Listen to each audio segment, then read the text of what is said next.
Most நீங்கள் வந்து ஒரு 15 இயர்ஸ்க்கு முன்னாடி போயிருப்பீங்க. அந்த டைமில் சேலரி எப்படி சார் அங்கே சவுதியில்? கண்டிப்பா நர்ஸ் டு நர்ஸ் நீங்க கல்யாணம் பண்ணிக்கலாம், ஒன்றும் தப்பு கிடையாது. அங்கிருந்து கொஞ்சம் மைக்ரேட் ஆகி அயர்லாந்து போனேன். அங்கே ஒரு 5 இயர்ஸ் இருந்தேன். அதுக்கப்புறம் இங்கே ஆஸ்திரேலியா மூவ் ஆனேன். சவுதி போறதுக்கு முன்னாடி வந்து நான் அயர்லாண்டோட ப்ராசஸ்ல கம்ப்ளீட் பண்ணிட்டு அதுக்கப்புறம் தான் போனேன் நான். அனைவருக்கும் வணக்கம். வெல்கம் பேக் டு நர்சிங் தமிழா. இன்னைக்கு நம்ம ப்ராட்காஸ்ட்டில் யார் வந்திருக்காங்க அப்படின்னு பார்த்தீங்கன்னா, ஜஸ்ட் சிம்பிளாக சொல்கிறேன், எனக்கு வந்து ஒரு 25 வயசு 26 வயசு இருக்கும். இப்போ நம்ம கூட இருக்கவங்களுக்கு வந்து ஆல்மோஸ்ட் நர்சிங் ஃபீல்டுலேயே 25 வருஷம் கிட்ட எக்ஸ்பீரியன்ஸ் இருக்குது. இப்போ ஆஸ்திரேலியாவில் ஒர்க் பண்ணிகிட்டு இருக்காங்க. நம்ம மதுரையில் வந்து தமிழ் வளர்த்த சங்கம்னு சொல்லுவாங்கள்ல, மதுரை. இப்போது எல்லாத்துக்குமே மதுரை வந்து இப்போலேருந்து சங்க காலத்துலேருந்தே பேர் பெற்றது. அந்த மதுரையில் பிறந்து கிட்டத்தட்ட 25 வருஷத்துக்கு முன்னாடி, ஆல்மோஸ்ட் எனக்கு ஒரு வயசு இருக்கும்னு நினைக்கிறேன். அப்போவே பார்த்தீங்கன்னா அவர் நர்சிங் ஜாப் வந்து ஒர்க் பண்ணிகிட்டு இருக்காரு. அது மட்டும் இல்லாமல் நிறைய கண்ட்ரீஸில் ஒர்க் பண்ணியிருக்காரு. நம்ம இந்தியாவிலுமே ஒர்க் பண்ணிகிட்டு இருக்காரு. சில நேரத்தில் வந்து பிரின்சிபலாக கூட நர்சிங் காலேஜில் இருந்திருக்காரு. ஆல்மோஸ்ட் ஏகப்பட்ட எக்ஸ்பீரியன்ஸ் வச்சுருக்காரு. இந்த வீடியோவில் முழுக்க அவர் எப்படி அப்ராட் போனார், எந்த மாதிரி கண்ட்ரீஸ்லாம் போயிருக்காரு, இப்போ ப்ரெசென்ட்டில் எங்கே ஒர்க் பண்ணிட்டு இருக்காரு, அண்ட் தென் அவருடைய நர்சிங் ஹிஸ்ட்ரியில் அவருடைய அப்கம்ஸாக இருக்கட்டும், டவுன்ஃபால்ஸாக இருக்கட்டும், ஏகப்பட்ட இன்ஃபர்மேஷனை நம்ம ஷேர் பண்ண போகிறாரு. இந்த வீடியோவில் முழுக்க நம்ம அதுவும் ஆஸ்திரேலியா ரிலேட்டட் ப்ளஸ் அவருடைய 25 இயர் எக்ஸ்பீரியன்ஸை இந்த வீடியோவில் முழுக்க அவர் ஷேர் பண்ண போகிறாரு. ஸோ வீடியோ ஸ்கிப் பண்ணால் பாருங்கள். நீங்கள் இப்போ தான் நம்மளோட சேனலுக்கு ஃபர்ஸ்ட் டைமாக வரீங்க அப்படின்னா நர்சிங் தமிழ் அப்படின்ற நம்மளுடைய சேனலை சப்ஸ்கிரைப் பண்ணி வச்சுக்கோங்க. அண்ட் தென் உங்களுடைய ஃப்ரெண்ட்ஸ் ஆர் ஃபேமிலி மெம்பர்ஸ் யாராவது நர்சிங் படிக்கணும்னு நினைக்கிறாங்க, இல்லை படிச்சுட்டு இருக்காங்க, இல்லை ஒர்க் பண்ணிட்டு இருக்காங்க அப்படின்னா அவங்களுக்கு இந்த ஒரு வீடியோ ரொம்பவே யூஸ்ஃபுல்லாக இருக்கும். முழுக்க இவர் ஆஸ்திரேலியாவில் மட்டுமே கிட்டத்தட்ட ஒரு 15 இயர்ஸ் ஆஃப் நர்சிங் எக்ஸ்பீரியன்ஸ் வச்சுருக்காரு. ஸோ அப்போ எந்த அளவுக்கு ஒரு வேலிடாக இருக்கும்னு நீங்கள் பார்த்துக்கோங்க. கண்டிப்பாக வீடியோ ஃபுல்லாக பாருங்கள். வணக்கம் சார். முக்கியமாக உங்களுக்கு ரொம்ப நன்றியை தெரிவிச்சுக்கிறேன். உங்களுடைய பிஸி ஸ்கெடியூலில் எனக்குன்னு டைம் ஒதுக்கி கண்டிப்பாக நான் வீடியோ பண்ணித்தரேன். அப்கமிங் நர்சஸாக இருக்கட்டும், கண்டிப்பாக உங்களுக்கு யூஸ்ஃபுல்லாக இருக்கட்டும், என்னால் முடிஞ்சதை ஒரு வீடியோவாவது நான் பண்ணி தரேன்னு சொல்லியிருக்கீங்க. அதுக்கு மிக்க நன்றி சார். உங்களை பற்றி சொல்லுங்கள் சார். ஜஸ்ட் என்னால் முடிஞ்சளவுக்கு ஒரு ஸ்மால் இன்ட்ரோ, ஒரு ஒன்லைன் மாதிரி சொல்லிட்டேன். பட் நீங்கள் சொல்லுங்கள் சார், இப்போது ப்ரெசென்ட்டில் எங்கே இருக்கீங்க, என்ன ஒர்க் பண்ணிட்டு இருக்கீங்க, உங்களுடைய யூனிட்டை பற்றி, அதை பற்றி கொஞ்சம் எக்ஸ்பிளைன் பண்ணுங்க சார். வணக்கம் மணி. என் பேரு ஜான்சன். நான் வந்து இப்போ ஆஸ்திரேலியாவில் வந்து ஹோம் டயாலிசிஸ் டிபார்ட்மெண்ட்ல ஒர்க் பண்ணிட்டு இருக்கேன்.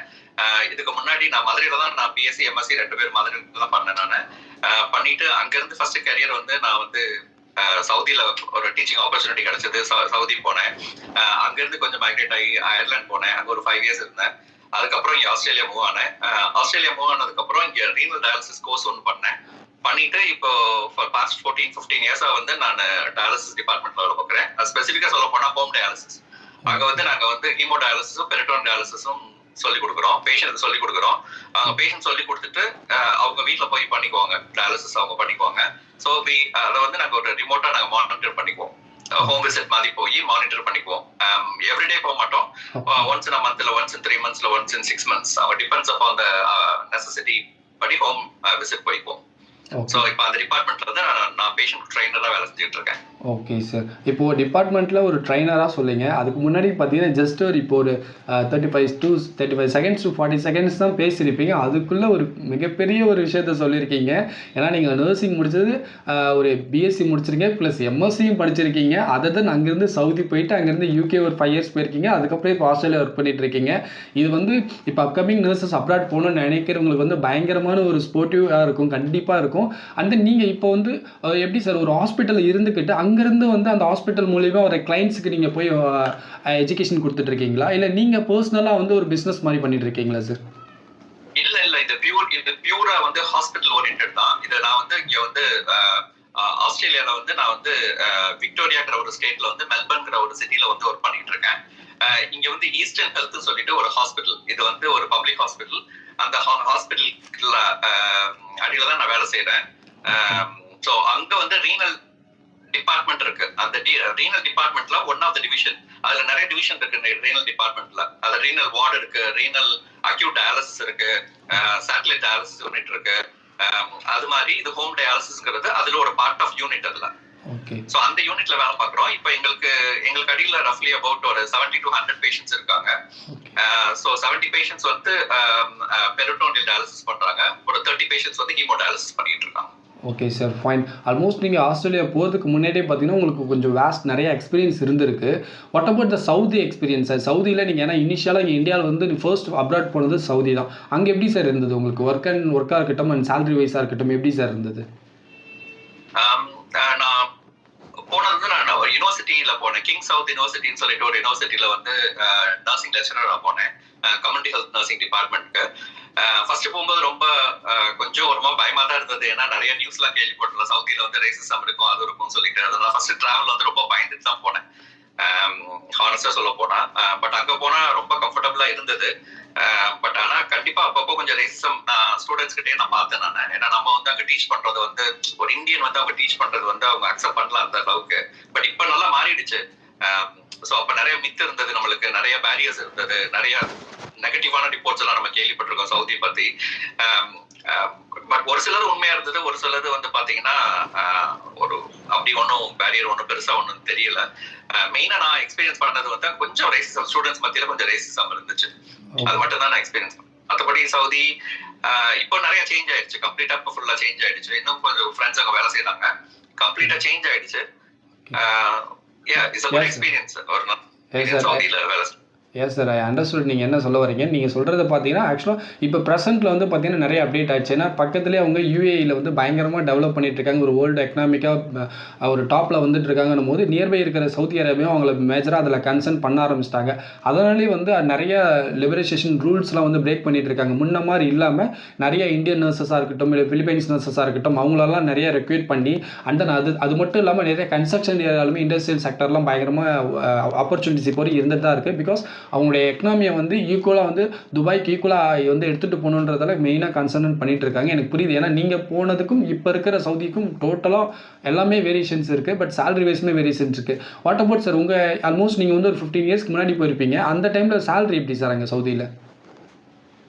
ஆக்சுவலா சொல்ல போனா நான் யூனிவர்சிட்டி கேடர்ல வந்ததுனால சேலரி ஒரு நல்ல சேலரி இருந்தது. அப்போ ஒரு ரஃப்லி அபவுட் 1,25,000. இப்போ 2005ல நான் சொல்றது ஒரு 1,25,000 tax free salary plus ticket up and down எல்லாமே அவங்க இது பண்ணாங்க. Accommodation free, medical free, family accommodation கொடுத்திருந்தாங்க. ஃபேமிலி எஜுகேஷன், கிட்ஸுக்கு எஜுகேஷன் ஃப்ரீயா இருந்தது, டென்டல் ஃப்ரீயா இருந்தது. ஸோ மணி வைஸ் ரொம்ப வந்து எக்கானமியா தான் இருந்தது. அவ்வளோ செலவு பெருசா ஒண்ணும் கிடையாது. ஒன்லி சாப்பாடு மட்டும்தான். நான் ஒரு 6 மந்த் தனியா தான் இருந்தேன். சாப்பாடுக்கெல்லாம் நீங்க பாத்தீங்க அப்படின்னா அப்போ ஒரு லெஸ் தென் ஒரு நாளைக்கு ஒரு 5 ரியால் தான் செலவாகும் எனக்கு. ஸோ அந்த மாதிரி இருந்தது. Okay fine sir. ஷேரிங்ல இல்ல நானு. சோ அந்த மணியும் நான் சேவ் பண்ணேன் நானு. சோ நான் வந்து வெளியில உள்ள ஷேரிங் அக்கமடேஷன்ல இருந்தேன், யுனிவர்சிட்டி அக்கமடேஷன்ல இல்ல. சோ அதுக்குள்ள மணி எனக்கு கொடுத்தாங்க, ரீஅலோகேஷன் மணி எனக்கு கொடுத்தாங்க. சோ நிறைய கொஞ்சம் இனிஷியலா பாத்தீங்கன்னா ஒரு 3-4 lakhs எனக்கு வந்து ஒர்க் இல்லாம, ஒர்க் கமிட்மெண்ட் இல்லாம எனக்கு கொஞ்சம் அங்க அட்வான்ஸா கொடுத்துருந்தாங்க. Okay fine, that's a great opportunity sir. ஆக்சுவலாக இப்போ ப்ரெசென்ட்டில் பார்த்தீங்கன்னா அங்கே சவுதியில் வித் மினிமம் 3 years எக்ஸ்பீரியன்ஸ் கேட்குறாங்க. அதை நம்ம ஹாஸ்பிட்டல்ஸ் ஒர்க்குக்கு போனாலுமே மினிமம் வந்து ஒரு 1 lakh 1,20,000 days அந்த மாதிரி தான் இங்கே சேலரி சொல்கிறாங்க. இண்டஸ்ட்ரியில் கொஞ்சம் அதிகமாக சொல்கிறாங்க. லைக் அரம்கோ கம்பெனிஸ் அதில் வந்து கொஞ்சம் ஒரு 1.8 அந்த மாதிரி சொல்கிறாங்க. பட் 2005லேயே நீங்கள் இந்த அளவுக்கு ஒரு நல்ல சேலரி பேக்கேஜோடு போயிருக்கீங்க. பட் ஆனால் நீங்கள் நர்ஸாக போகல, பட் அகாடமிக் ரிலேட்டடாக போயிருக்கீங்க. பட் இந்த மாதிரி ஆப்பர்ச்சுனிட்டிஸ்லாம் இப்போ பெருசாக அவேர்னஸ் கிடையாது. கண்டிப்பாக இது யூஸ்ஃபுல்லாக இருக்கும்னு நினைக்கிறேன். சரி, ஓகே சார். இப்போ சவுதியிலேருந்து நீங்கள் அடுத்தது யூகே போயிட்டு ஒரு 5 years வந்து ஒர்க் பண்ணேன்னு சொன்னீங்க. எப்படி சார் அங்கே அந்த இன் பிட்வீன் த ப்ராசஸ் எப்படி சார், அதை பற்றி கொஞ்சம் சொல்லலாமே? ஏன்னா இப்போ நிறைய பேர் வந்து சவுதி 2 years போகிறாங்க அரப் கண்ட்ரிஸ். அங்கேருந்து இல்லை நம்ம கண்ட்ரி இந்த கண்ட்ரி ஓகே, பட் இது இல்லாமல் நம்ம இல்லை ஆஸ்திரேலியாவோ நியூசிலாந்தோ இல்லை யூரோப்பியன் கண்ட்ரிஸோ இல்லை அமெரிக்கன் கண்ட்ரிஸோ போகலான்னு சொல்லிட்டு ஒரு செகண்ட், அதாவது 2 வருஷம் கான்ட்ராக்டில் போகிறப்ப செகண்ட் இயரே வந்து பார்த்தீங்கன்னா அந்த ப்ராசஸ் அவங்க ஸ்டார்ட் பண்ண ஆரம்பிச்சிடுறாங்க. அவங்களுக்கு ஏதோ ஒரு டிப் கொடுக்கணும்னு நினச்சிங்கன்னா என்ன கொடுப்பீங்க? ஏன்னா உங்களுக்கு ஒரு எக்ஸ்பீரியன்ஸ் இருக்குல்ல, கண்டிப்பாக நீங்கள் அங்கேருந்து ப்ராசஸ் பண்ணி தான் போயிருக்க சான்ஸ் இருக்குது. இல்லை அங்கேருந்து பண்ணீங்களா, இல்லை நீங்கள் இந்தியா வந்துட்டு திரும்ப இங்கே ப்ராசஸ் பண்ணி தான் நீங்கள் யூகே போனீங்களா சார்? ஆக்சுவலா நான் யூகேல இல்ல, அயர்லாந்துல இருந்தேன் நான். ஓகே. நான் வந்து ஆக்சுவலா நான் இந்தியால வந்து என்னோட ப்ராசஸ் எல்லாம் கம்ப்ளீட் பண்ணிட்டு தான் நான் போயிருந்தேன். IELTS எல்லாமே நான் எழுதிட்டு தான் நான் போயிருந்தேன். ஏன்னா எனக்கு வந்து சவுதியில வந்து அந்த இன்டர்நேஷனல் டீச்சிங் எக்ஸ்பீரியன்ஸ் விடக்கூடாதுன்னு சொல்றதுக்காண்டி போயிருந்தேன். பட் ஆல்மோஸ்ட் நான் அயர்லாந்து நான் யூகே சவுதி போறதுக்கு முன்னாடி வந்து நான் அயர்லாண்டோட ப்ராசஸ் எல்லாம் கம்ப்ளீட் பண்ணிட்டு அதுக்கப்புறம் தான் போனேன் நான். ஸோ எனக்கு ரெஜிஸ்ட்ரேஷன் அந்த வெயிட்டிங் பீரியட் டைம்ல வந்து நான் சவுதி போயிருந்தேன். பட் ஆனா அந்த டைம்ல பாத்தீங்கன்னா 2004ல நினைக்கிறேன், நான் 3ல வந்து IELTS எக்ஸாம் எழுதிருந்தேன். அப்போ வந்து எல்லா அகாடமிக்ல வந்து 6.5 இருக்கணும் எல்லாத்துலயுமே. ஸோ அப்போ பெங்களூர் ஒர்க் பண்ணிட்டு இருந்தேன் ஒரு காலேஜ்ல. ஸோ அந்த டைம்ல IELTS கிளியர் பண்ணிட்டு அவங்க டாக்குமெண்டேஷன் எல்லாமே நான் ஐரிஷ் நர்சிங் போர்டுக்கு அனுப்பிட்டு தான் நான் சவுதி போயிருந்தேன். ஸோ அந்த ப்ராசஸ் தான் நான் இந்தியாவில பண்ணிட்டேன். பட் சவுதியில ஒரு பெரிய டிராபேக் என்ன இருந்துச்சு அந்த டைம்ல, இப்ப எனக்கு ரீசெண்ட் டைம் அப்டேட் தெரியல எனக்கு, பட் அந்த டைம்ல என்ன இருந்துச்சு அப்படின்னா, நீங்க சவுதியில இருந்து வேற கண்ட்ரிக்கு நீங்க ட்ரை பண்றீங்க அப்படின்னா அந்த ரெஃபரன்ஸ், அந்த டிரான்ஸ்கிரிப்ட், அந்த ஒர்க்கோட எக்ஸ்பீரியன்ஸ் எல்லாம் கொடுக்க மாட்டாங்க, ஹோல்ட் பண்ணி வச்சுக்குவாங்க. அந்த மாதிரியே நிறைய பேர் அந்த டைம்ல ஸ்ட்ரக்கா இருந்தாங்க, வேற கண்ட்ரில போக முடியாம. சோ இப்ப ரீசன்ட் ப்ராசஸ் எனக்கு அப்டேட் எனக்கு தெரியல, பட் திங்ஸ் சேஞ்ச் ஆயிருக்கும்னு நினைக்கிறேன் நான். எஸ், ஆக்சுவலாக நல்ல விஷயம் சொல்லியிருக்கீங்க. ஏன்னா இது கண்டிப்பாக நிறைய பேருக்கு யூஸ்ஃபுல்லாக இருக்கும். ஏன்னா இப்போவுமே பார்த்தீங்கன்னா நீங்கள் சொல்கிற மாதிரி அரப் கண்ட்ரிஸாக இருக்கட்டும், ஈவன் யூரோப்பியன் கண்ட்ரீஸில் நிறைய கண்ட்ரிஸ் லைக் ஜெர்மனிலாம் பார்த்தீங்கன்னா நீங்கள் அங்கே ஒர்க் பண்ணிங்கன்னா நீங்கள் உங்களுடைய 60 இயர்ஸ் ரிட்டைர்மெண்ட் ஆகிற வரைக்கும் அங்கேயே ஒர்க் பண்ணணுன்ற மாதிரி தான் சொல்லிட்டு இருக்காங்க. ஏன்னா ஜஸ்ட் இனிஷியலாக நீங்கள் வரீங்க, உங்களுக்கு ஒர்க் கொடுக்குறோம், நல்லா சம்பாதிக்கிறீங்க, பட் ஆனால் நீங்கள் எங்களோட கண்ட்ரிக்கு சர்வ் பண்ணுற மாதிரி உங்களோட லைஃப் ஓவரால் ரிட்டைர்மெண்ட் பண்ணுற வரைக்கும் இங்கே தான் ஒர்க் பண்ணணும் அப்படின்ற மாதிரி தான் எல்லா கண்ட்ரியோட மென்டாலிட்டியே இருக்குது. ஏன்னா நீங்கள் வருவீங்க, ஒரு 4 வருஷம் சம்பாதிப்பீங்க, திரும்ப உங்கள் நாட்டுக்கு எடுத்துகிட்டு போயிடுவீங்க, இது செட் ஆகாது எங்களுக்கு, because we need the people's especially இந்த ஹாஸ்பிட்டல் செக்டர் அப்படின்ற மாதிரி தான் அவங்களுடைய மைண்ட் தாட் இருக்குது. அதனால் நீங்கள் சொல்கிற மாதிரி இந்த டிரான்ஸ்கிரிப்டாக இருக்கட்டும், அந்த எக்ஸ்பீரியன்ஸ் சர்டிஃபிகேட்லாம் சில கம்பெனிஸில் ஹோல்ட் பண்ணுறாங்க. அது எனக்கு புரியுது சார். ஓகே, அதை தான் நீங்கள் யூகேல ஐ மீன் அயர்லாண்டில் ஒரு 5 இயர்ஸ் சொல்லியிருந்தீங்க. அங்கே உங்களுடைய லைஃப் எக்ஸ்பீரியன்ஸ் எப்படி சார் இருந்தது? நர்சிங் எஸ்பெஷலி நர்சிங் எப்படி சார் இருந்தது உங்களுக்கு ஒர்க் எக்ஸ்பீரியன்ஸ்? ஆக்சுவலாக சொல்லப்போனால் Ireland one of the beautiful country in the world. ஏன்னா இது ஒரு காட்ஸ் கிஃப்ட் தான் சொல்லுவேன். அது நல்ல ஒரு எக்ஸ்பீரியன்ஸ் இருந்துச்சு. நான் ஹாஸ்பிட்டல் ஆக்சுவலா ஐம் சோ லக்கி நினைக்கிறேன். நான் அக்யூட்ல எங்கேயுமே வேலை செய்யல. எனக்கு கிடைச்சதெல்லாம் அவுட் பேஷண்ட் டிபார்ட்மெண்ட்ல நான் ஒரு ரெஜிஸ்டர்ட் நர்ஸா ஒர்க் பண்ணியிருந்தேன் ஒரு 5 இயர்ஸா ஒரு பப்ளிக் ஹாஸ்பிட்டல்ல. ஃபர்ஸ்ட் இனிஷியலா நல்லா இருந்தது. என்ன சொல்றது, ஒரு 3-4 இயர்ஸ் ரொம்ப நல்லா இருந்தது. நிறைய அவுட் பேஷண்ட் டிபார்ட்மெண்ட்ல வேலை செய்ய ஒரு நாளைக்கு ரஃப்லி அபவுட் ஒரு 1000 பேஷண்ட்ஸ் நான் பார்ப்பேன். நான் கார்டியாலஜி, ரெஸ்பிரேட்டரி, ஆர்த்தோபெடிக்ல இந்த மாதிரி நிறைய எல்லாமே எக்ஸப்ட் OBG பீடியாட்ரிக்ஸ் தவிர மற்ற எல்லா டிபார்ட்மெண்ட்லயும் நான் ஒர்க் பண்ணியிருக்கேன். நாங்க ஸோ பெரிய வேலைன்னு சொல்லாங்க ஒண்ணுமே இல்லை. பிளட் ப்ரெஷர், வெயிட் செக் பண்றது, ட்ரெஸ்ஸிங் பண்றது, இந்த மாதிரி ஒரு வேலை தான் இருந்தது. But I use to enjoy. நல்லா இருந்தது, ரொம்ப நல்லா இருந்தது. பட் டுவர்ட்ஸ் 2009 அந்த மாதிரி கொஞ்சம் கண்ட்ரி ரெசிஷன்ல ஹிட் ஆனதுக்கு the whole country அவங்களோட பாப்புலேஷனோட மென்டாலிட்டி சேஞ்ச் ஆயிடுச்சு. ஸோ இந்தியன்ஸ் எல்லாம் இங்க நிறைய வந்துட்டாங்க, இங்க நம்ம வெல்த் எல்லாம் எடுத்துட்டு போறாங்க அப்படிங்கிற ஒரு தப்பான ஒரு ஒப்பீனியன் அவங்களுக்கு அந்த மாதிரி இருந்தது. ஸோ அதுல இருந்து வெளியில வர ரொம்ப கொஞ்சம் கஷ்டமா இருந்தது. அந்த டைம்ல கொஞ்சம் ஒரு ரேசிசம் எக்ஸ்பீரியன்ஸ் பண்ணேன் நான். எக்ஸ்பீரியன்ஸ் பண்ணேன். ஏன்னா பேஷண்ட்ஸை கேட்பாங்க, நீ எப்போ ஊருக்கு போறேன்னு கேட்பாங்க. வீட்டு பக்கத்துல என் குழந்தைங்கள விளையாடும் போது இதெல்லாம் ப்ரௌட் பீப்புள் அங்கெல்லாம் விளையாடக்கூடாது அப்படின்னு சொல்லி அந்த காலகட்டம் நான் சொல்றது 2000 ஒரு 5ல இருந்து 2006 to 10-11 அந்த ரேஞ்ச்ல சொல்றேன் நான். பட் இப்போ என் ஃப்ரெண்ட்ஸ் எல்லாம் இருக்காங்க. இப்போ completely everything change. But one of the beautiful country. Working place எல்லாம் நீங்க பாத்தீங்கன்னா எல்லாமே ப்ரோட்டோகால் பண்ணியிருக்கோம். எதுவுமே நம்ம ப்ரோட்டோகால் அவுட் சைடா பண்ணக்கூடாது. ஸோ அதுதான் நான் ரொம்ப லேர்ன் பண்ணிக்கிட்டேன். இந்தியால இருந்து வெளியே போகும்போது இந்தியால அப்பெல்லாம் பெருசா ரொம்ப ப்ரோட்டோகால்ஸ் எல்லாம் இல்ல இப்போ உள்ள மாதிரி. அங்க போய் நிறைய ப்ரோட்டோகால்ஸ் எல்லாம் கத்துக்கிட்டேன் நான். ஸோ அந்த ப்ரோட்டோகால நீங்க ஸ்டிக் பண்ணிட்டீங்கன்னா ஒர்க் பிளேஸ் நல்லா இருக்கும். ப்ரோட்டோகால் வெளியில போனீங்கன்னா அங்கதான் நீங்க ட்ராப்ல மாட்டிக்குவீங்க, நிறைய ப்ராப்ளம் சந்திப்பீங்க நீங்க. Okay, fine sir. நிறைய வேலிட் இன்ஃபர்மேஷன் சொல்லிட்டு இருக்கீங்க. இதில் முக்கியமான ஒரு விஷயம் நான் பார்க்குறது என்ன அப்படின்னு பார்த்தீங்கன்னா, இப்போ நீங்கள் சவுதி எக்ஸ்பீரியன்ஸை பேஸ் பண்ணி அங்கே போகல. ஏன்னா நீங்கள் சவுதியில் ஒரு அகாடமிக்கில் தான் போயிருக்கீங்க, ஒரு எஜுகேஷன் ரிலேட்டடாக போயிருக்கீங்க. பட் இதே அயர்லாண்டில் பார்த்தீங்கன்னா டேரெக்டாக ஹாஸ்பிட்டல் கிடச்சிருக்கு. நீங்கள் அது ஒரு ப்ளஸ்ன்னு சொல்கிறீங்க. கண்டிப்பாக ப்ளஸ் தான். ஏன்னா நிறைய பேருக்கு அரப் கண்ட்ரிஸை வச்சு இருக்கிற எக்ஸ்பீரியன்ஸை வச்சு மற்ற யூரோப்பியன் கண்ட்ரிஸோ இல்லை ஆசியஸ் கண்ட்ரிஸோ போகிறப்ப அவங்களுக்கு சான்சஸ் கிடைக்கிறது கிடையாது. பட் நவ்வேடேஸ் இப்போவுமே பார்த்தீங்கன்னா அதை பெருசாக வேலிட் பண்ணுறது கிடையாது. இந்தியன் எக்ஸ்பீரியன்ஸை வேலிட் பண்ணுற அளவுக்கு கூட பார்த்தீங்கன்னா சம் அதர் அரப் கண்ட்ரிஸோடைய எக்ஸ்பீரியன்ஸை வேலிட் பண்ணுறது கிடையாது. அதர் தென் ரேசிசம் பற்றி சொல்கிறீங்க. பட் ஆனால் அது இப்போ வரைக்குமே இருந்துட்டு தான் சார் இருக்குது. பட் மேஜர்லி அப்போ இருந்ததை விட இப்போ கொஞ்சம் குறைஞ்சிருக்கு. Because they have need. அவங்களுக்கு இப்போது ரேசிசம் ஓவராக பில்ட் பண்ணாங்க அப்படின்னா சில செக்டர்ஸில் அவங்க கண்ட்ரியில் அதுக்கேற்ற பாப்புலேஷன் கிடையாது. ஸோ அவங்க அது இந்தியா, பிலிப்பைன்ஸ், அந்த பாகிஸ்தானி இல்லை இந்த மாதிரி கண்ட்ரிஸ், நம்மள மாதிரி கண்ட்ரிஸ் கிட்ட இருந்து அவங்க ஹையர் பண்ண வேண்டிய தேவை அவங்களுக்கு இருக்குது. அதை தான் இப்போது அயர்லாண்டில் நீங்கள் சொல்கிற மாதிரி பார்த்தீங்கன்னா ஓரளவுக்கு நிறைய ஆப்பர்ச்சுனிட்டி இருக்குது. பட் இந்த ப்ரெசென்ட்டில் பார்த்தீங்கன்னா யூகே மாதிரி கண்ட்ரீஸில் இப்போ கொஞ்சம் அயர்லாண்டுமே கொஞ்சம் அந்த இமிக்ரேஷன் அந்த மாதிரி விஷயம்லாம் கொஞ்சம் ஸ்டாப் பண்ணி தான் வச்சுருந்தாங்க. பட் மேபி ஃபியூச்சரில் அது நிறைய நர்சஸை ரெக்ரூட் பண்ணுறதுக்கு சான்சஸ் இருக்குது. ஏன்னா நீங்கள் சொன்னீங்கல்ல 2005 அந்த 2010 நீங்கள் வெளியேறப்போ உங்களுக்கு கஷ்டமாக இருந்தது, அவங்களுக்கு ஒரு மென்டாலிட்டி வந்துருச்சுன்னு. இப்போ ப்ரெசென்ட்லேயுமே அந்த மென்டாலிட்டி தான் கொஞ்சம் போயிட்டுருக்கு. ஏன்னா என்னுடைய ஃப்ரெண்ட் சர்க்கிளுமே ஆல்மோஸ்ட் ஒரு 1 இயர் 1.5 இயர்ஸ் வந்து அவங்க யூகே இல்லை அயர்லாந்து போகலான்னு ப்ரிப்பேர் பண்ணிட்டாங்க, எக்ஸாம் பாஸ் பண்ணிட்டாங்க, ஈவன் இன்டர்வியூலையுமே செலக்ட் ஆகிட்டாங்க. பட் அப்படி இருந்துமே அவங்களால போக முடியல. பிகாஸ் அங்கே இருக்கிற கவர்மெண்ட்டே அந்த இமிக்ரேஷன் அந்த நர்சஸ் ரெக்யர்மெண்ட் அது எல்லாத்தையுமே வந்து ஹோல்ட் பண்ணி வச்சுட்டாங்க. ஓகேங்களா? அதை பற்றி நீங்கள் என்ன சார் நினைக்கிறீங்க?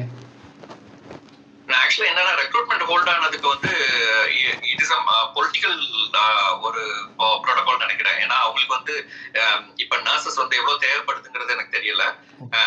பிளஸ் இன்னொன்று வந்து இமிகிரேஷன் ப்ராசஸ்ல வந்து நிறைய கொஞ்சம் சிக்கல் இருக்கும்னு நினைக்கிறேன். ஸோ அதனால மற்றபடி அங்க வந்து நர்சஸ் என்னைக்குமே அவங்க வாண்டடா தான் இருக்கும். ஏன்னா அங்க உள்ள நர்சஸ் எல்லாம் ஒரு மேக்ஸிமம் 5 இயர்ஸ் இருப்பாங்க, அதுக்கப்புறம் சேஞ்ச் பண்ணிடுவாங்க, இல்ல ஒரு ஹையர் பொசிஷன் போயிடுவாங்க. ஸோ இன்னொன்னு நான் இருக்கு சொன்னப்போ பாத்தீங்கன்னா நாங்க இருக்கிற டைம்ல பாத்தீங்க அப்படின்னா நம்ம ஃபாரின் நர்சஸ்க்கு எல்லாம் பாத்தீங்கன்னா பெரிய ஒரு ப்ரொஃபஷனல் கெரியர் இருக்காது.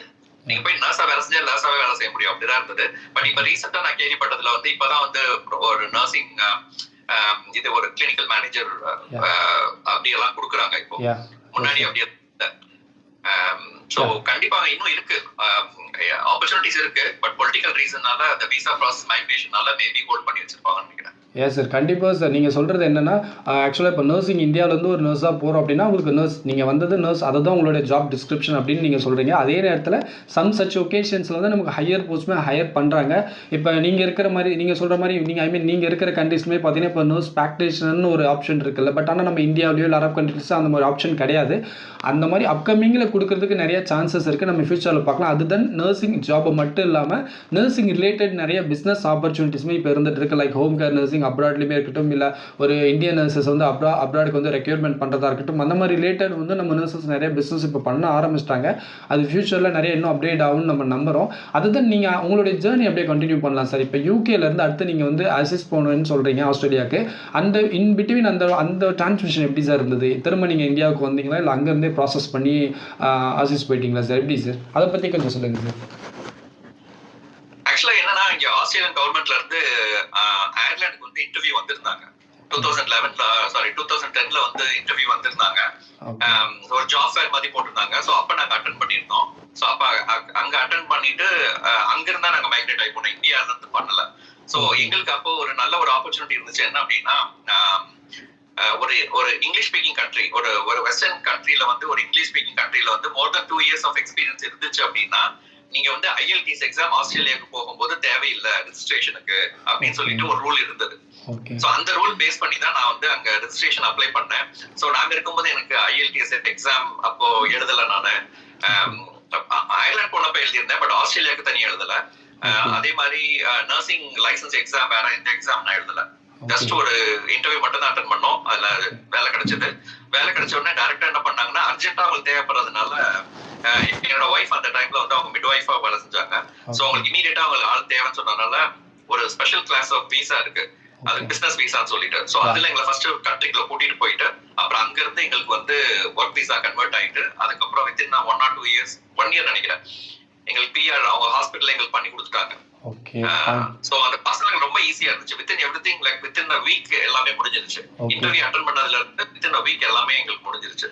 Okay sir. சோ அதனால பெரிய difficult. Yes sir, that's a great sir. ஆக்சுவலாக கேட்குறதுக்கே ரொம்ப நல்லா இருக்குது. தட்ஸ் காட்ஸ் கிரேஸ்னு அப்படின்னு சொல்லலாம். ஏன்னா நீங்கள் ஒவ்வொரு ஸ்டெப்லையுமே நீங்கள் எடுத்து வைக்கிறப்ப உங்கள் கூட பேக்கில் இருந்து ஏதோ ஒரு ப்ரெஷர்னு சொல்ல முடியாது, ஏதோ ஒரு குட் சோல் வந்து உங்களுக்கு புஷ் பண்ண மாதிரி சம்திங் உங்களுக்கு ஏதோ ஒரு குட் பிளெஸிங் நடந்துகிட்டே இருக்குது நீங்கள் ஒவ்வொரு இடத்துலேருந்து இன்னொருத்துக்கு மூவ் பண்ணுறப்ப.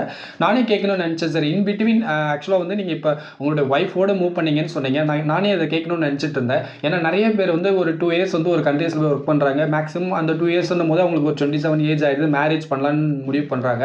இன் பிட்வீன் நிறைய வந்து நர்சஸ் டு நர்சஸ் மேரேஜ் பண்ணுறப்ப அந்த ப்ராசஸ் எப்படி சார்? இன் பிட்வீன் உங்களுக்கு if you are okay with means you can share sir. ஏன்னா அதுவுமே கொஞ்சம் ஹெல்ப்ஃபுல்லாக இருக்கும். இப்போ என்னை எடுத்துக்கிட்டுங்க, நானே இப்போ பிளான் பண்ணுறேன் ஒரு 2 years போய் ஒர்க் பண்ணணும்னு நினைக்கிறேன். அண்ட் தென் அதுக்கப்புறம் என்னுடைய ஃபேமிலி பிளானிங்ஸ் அந்த எக்ஸ்பீரியன்ஸ் உங்களுக்கு ஏதாவது ஷேர் பண்ணணும்னு முடிஞ்சால் ஷேர் பண்ணலாம் சார். ஏன்னா அது கண்டிப்பாக யூஸ்ஃபுல்லாக இருக்கும். இப்போ நானும் என்னோட ஒய்ஃப்மே இப்போ நர்சிங் ரிலேட்டடாக வராங்க. 2 years எக்ஸ்பீரியன்ஸ் முடிச்சுட்டு அடுத்து நம்ம எந்த மாதிரி பிளான் பண்ணலாம், அதை பற்றி ஏதாவது உங்களுக்கு ஐடியா இருக்கா சார்?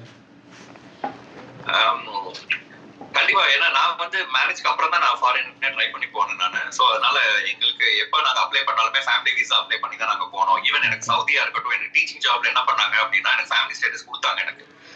சோ அந்த டைம்ல என்னோட ஒய்ஃப் வந்து எம்எஸ்சி படிச்சுட்டு இருந்ததுனால என்னால கூட்டு போக முடியல ஒர்க்குக்கு. பட் பை காட்ஸ் கிரேஸ் அதான் பை காட்ஸ் கிரேஸ் எனக்கு வந்து எல்லா ஜாப்லயுமே எனக்கு ஒர்க் வீசா இருந்தது எனக்கு. பட் அங்க அயர்லாந்துல இருந்து இங்க வரும்போது என்ன ஆச்சுன்னா 2 பேரும் நர்ஸ் இருக்கிறதுனால கொஞ்சம் ப்ராசஸ் ஈஸியா இருந்துச்சு, ரொம்ப ஈஸியா இருந்துச்சு. பட் அகைன் நான் ஒரு நல்ல ஐடியா தான், ஒரு நர்ஸ் வந்து இன்னொரு நர்ஸ் வந்து மேனேஜ் பண்றது ஒரு நல்ல idea. But work life balance வேணும், ஃபேமிலி பேலன்ஸ் வேணும் அப்படின்னா அது ரொம்ப கஷ்டம். அது நீங்க வந்து கொஞ்சம் ரொம்ப லைஃப்ல சாக்ரிஃபைஸ் பண்ணணும். ஏன்னா ஒரு ஆள் ஷிஃப்ட் டியூட்டி, 2 பேரும் ஷிஃப்ட் டியூட்டி இருந்தீங்கன்னா குழந்தைங்க பாத்துக்கிறது, குழந்தைங்க வந்து அதோட பெரிய எக்ஸ்பென்ஸ். உங்க சேலரி பாதி சேலரி வந்து உங்களுக்கு போறதே சைல்ட் கேருக்கு தான் உங்களுக்கு போகும். ஸோ அதுலயே ஸ்ட்ரெஸ் வந்து நிறைய வரும். ஆமா, ஸோ அதை நீங்க கொஞ்சம் பேலன்ஸ் பண்ண முடியும் அப்படின்னா நீங்க கண்டிப்பா நர்ஸ் டு நர்ஸ் நீங்க கல்யாணம் பண்ணிக்கலாம், ஒன்றும் தப்பு கிடையாது. இல்ல அப்பார்ட் ஃப்ரம் தட் அப்படின்னா தெர் இஸ் டிஃபரெண்ட் ஆப்ஷன்ஸ் எல்லாம் இருக்கு. ஒரு ஆக்குபேஷன் தெரப்பி, பிசியோதெரப்பி, அந்த மாதிரி எல்லாம் ஒரு பேராமெடிக்கல் கோர்சஸ் அது பண்ணா அவங்களுக்கு ஒரு ஸ்டாண்டர்ட் டைமிங்ஸ் இருக்கும். இப்போ நர்சஸ்க்கு தான் உங்களுக்கு மார்னிங் ஷிஃப்ட், ஆஃப்டர்நூன், நைட் ஷிஃப்ட்லாம் இருக்கும். பட் ஓடி அவங்களுக்கு அந்த மாதிரிலாம் இருக்கிறதுக்கு வாய்ப்பு இல்லை அவங்களுக்கு. ஓகே சார், ஆக்சுவலாக நீங்கள் என்ன சொல்ல வரீங்கன்னு எனக்கு புரியுது. இப்போ நர்ஸ் டு நர்ஸ் மேரேஜ் பண்ணாலுமே but in between location, I mean work location வந்து வெரைட்டி ஆஃப் லொக்கேஷன்ஸில் இருக்கலாம். அண்ட் தென் ஷிஃப்ட்டுமே மாறுன்றதால நம்மளுக்கு குழந்தைங்களை பார்த்துக்கிறது கஷ்டமாக இருக்கும், அதுக்கு நிறைய எக்ஸ்பென்ஸ் பண்ணுற மாதிரி இருக்கும், எஸ்பெஷலி இன் அப்ராட் அப்படின்னு சொல்கிறீங்க. பட் எனக்கு புரியுது சார், நான் பார்க்கலாம். ஏன்னா இப்போ கண்டிப்பாக நீங்கள் சொல்கிறது வந்து இப்போது ஆல்ரெடி மேரேஜ் பண்ணியிருக்கவங்க நிறைய பேர் இருக்காங்க, அவங்களுக்கு கண்டிப்பாக யூஸ்ஃபுல்லாக இருக்கும். பட் ஆல்மோஸ்ட் அப்கமிங்கில் நமக்கு டைம் கிடைச்சா அதை பற்றி கொஞ்சம் டீட்டெயில்டாக பேசலாம் சார். ஏன்னா அது நிறைய பேருக்கு வந்து எப்படி பண்ணணும், எப்படி ஹேண்டில் பண்ணணும் அப்படின்னு தெரியல.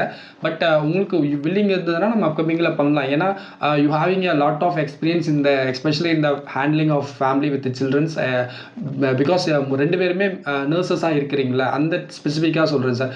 அதர் தென் இப்போ நீங்கள் ஒர்க் பண்ணுற இடத்துல எப்படி சார் உங்களுக்கு அக்கோமடேஷன்லாம் கொடுக்குறாங்க? ஏன்னா because you are both you and உங்களுடைய ஒய்ஃப்மே வந்து நர்சஸ்ன்னு சொல்கிறீங்க, ஒரே ஹாஸ்பிட்டலாக எப்படி உங்களுக்கு அக்கோமடேஷன் அந்த மாதிரி ஏதாவது தராங்களா, இல்லை நீங்கள் செப்பரேட்டாக தான் இருக்கீங்களா சார்? அது இன்னொன்று நான் சொல்ல நினைச்சேன். ஒன்லி இந்த மிடில் ஈஸ்ட்ல அப்படிதான் உனக்கு வந்து அந்த அக்கமடேஷன் ப்ரொவைட் பண்றதோ இல்ல அதுக்குள்ள மணி ப்ரொவைட் பண்றதோ இருக்கும். பட் எனி வெஸ்டர்ன் கண்ட்ரி நீங்க போனீங்கன்னா அந்த அப்படி அந்த மாதிரி சலுகைகள்லாம் கிடையாது. நீங்க ஓன் அக்கமடேஷன் தான் நீங்க பாத்துக்கணும். மேபி நாங்க வரும்போது என்ன பண்ணாங்க, ஒரு 6 வீக்ஸ் எங்களுக்கு அக்கமடேஷன் வந்து அவங்க எங்களுக்கு ஸ்பான்சர் பண்ணாங்க. பட் அந்த 6 வீக்ஸ்க்கு அப்புறம் நாங்களே ஓன் அக்கமடேஷன் வந்து நாங்க பாத்துக்கிட்டோம். ஓகே, அக்கமடேஷனா இருக்கட்டும், ஃபுட்டா இருக்கட்டும், அவங்க வந்து லைக் நம்மள ஒரு இண்டிபெண்டன்ட், ஸோ நம்ம தான் எல்லாமே பாத்துக்கணும். Okay sir. Then what about sir, இப்போ நீங்கள் ஒர்க் பண்ணுற இடத்துல லீவ் அண்டு கவர்மெண்ட் நார்ம்ஸ்லாம் எப்படி சார்? இந்த மாதிரி இவ்வளோ தான் லீவ் இருக்குது, இந்த மாதிரி இவ்வளோ மினிமம் சேலரி அப்படின்னு சில ப்ரோட்டோகால்ஸ் இருக்கும்ல சார், அதை பற்றி கொஞ்சம் சொல்லுங்கள் சார். ஆமா, இங்க வந்து நீங்க ஃபுல் டைம் இருந்தீங்கன்னா 6 வீக்ஸ் மேண்டேட்டரி உங்களுக்கு வந்து ஆனுவல் லீவ் இருக்கும். வருஷத்துல 6 வீக்ஸ் நீங்க எப்ப வேணாலும் எடுத்துக்கலாம். ஆஸ் பர் த டிபார்ட்மெண்டோட அவைலபிலிட்டி பொறுத்து இருக்குது. இப்போ நான் வேலை பார்க்குற டிபார்ட்மெண்ட்லாம் பாத்தீங்கன்னா இப்போ ஏதாச்சும் ஒரு பப்ளிக் ஹாலிடே வந்துச்சுன்னா எங்களுக்கு அது லீவ், நாங்க வேலை பார்க்க தேவையில்லை எங்களுக்கு. அதே மாதிரி சாட்டர்டே சண்டே எனக்கு எங்க டிபார்ட்மெண்ட் க்ளோஸ்ட் எங்களுக்கு. இப்போ டீச்சிங் இன்ஸ்டியூட்னால, பேஷண்ட் டீச்சிங் ட்ரைனிங்னால. பட் அதுபடி நீங்க வந்து வார்ட்ல வேலை பார்த்தீங்க, நீங்க வந்து 24/7 மார்னிங், ஆஃப்டர்நூன், நைட் ஷிஃப்ட் இருக்கும். இப்போ ஈவினிங்னா ஈவினிங் ஷிஃப்ட் பாத்தீங்கன்னா அதுக்கு ஒரு சின்ன அலவன்ஸ் இருக்கும், நைட் ஷிஃப்ட்னா அதுக்கு ஒரு அலவன்ஸ் இருக்கும். ஸோ இந்த மாதிரி நீங்க இதெல்லாம் நீங்க பாத்தீங்க அப்படின்னா உங்களுக்கு வந்து ஒரு நல்ல பெனிஃபிட் உங்களுக்கு கிடைக்கும். ஆனுவல் லீவ்லயும் பெனிஃபிட் கிடைக்கும், பட் சேலரிலயும் நல்ல ஹைக் கிடைக்கும். ஏன்னா இங்க இப்போ ஸ்பெஷலி என்ன வெஸ்டர்ன் கண்ட்ரில பாத்தீங்கன்னா இப்போ நீங்க ஒரு சாட்டர்டே நீங்க வேலை பாத்தீங்க அப்படின்னா உங்களுக்கு அட்லீஸ்ட் ஒரு 1.25 சேலரி கிடைக்கும். இப்ப 100 ரூபாய் உங்களுக்கு இப்ப ஒரு நாளைக்கு அப்படின்னா அன்னைக்கு உங்களுக்கு 125 ரூபாய் இருக்கும் உங்களுக்கு சாட்டர்டே மட்டும். சண்டே நீங்க பாத்தீங்கன்னா 150 ரூபாய் இருக்கும். இதே இது பப்ளிக் ஹாலிடே நீங்க பாத்தீங்கன்னா 300 ரூபாய் இருக்கும். இது வந்து ஜஸ்ட் இதை பொறுத்து இருக்கு, எப்ப நீங்க வேலை பாக்குறீங்கன்னு பொறுத்து இருக்கு. நார்மலா ஒரு எக்ஸ்பீரியன்ஸ், ஒரு 5 வருஷம் எக்ஸ்பீரியன்ஸ் உள்ளவங்க கண்ட்ரிக்குள்ள வராங்க அப்படின்னா பெர் அவருக்கு ஒரு $35 to $40 பெர் அவருக்கு நீங்க எதிர்பார்க்கலாம். ஷூர், கண்டிப்பாக சார். எனக்கு இப்போ சொல்கிறது புரியுது. வித் எக்ஸ்பீரியன்ஸ் அண்ட் நீங்கள் எந்த இடத்துலேருந்து வரீங்க, எந்த இடத்துல போய் நீங்கள் வேலை செய்ய போகிறீங்க, அது டிபெண்ட்ஸ் அப்பான் த டிபார்ட்மெண்ட்ஸ் உங்கள் சேலரி வேரி ஆகுன்னு சொல்கிறீங்க.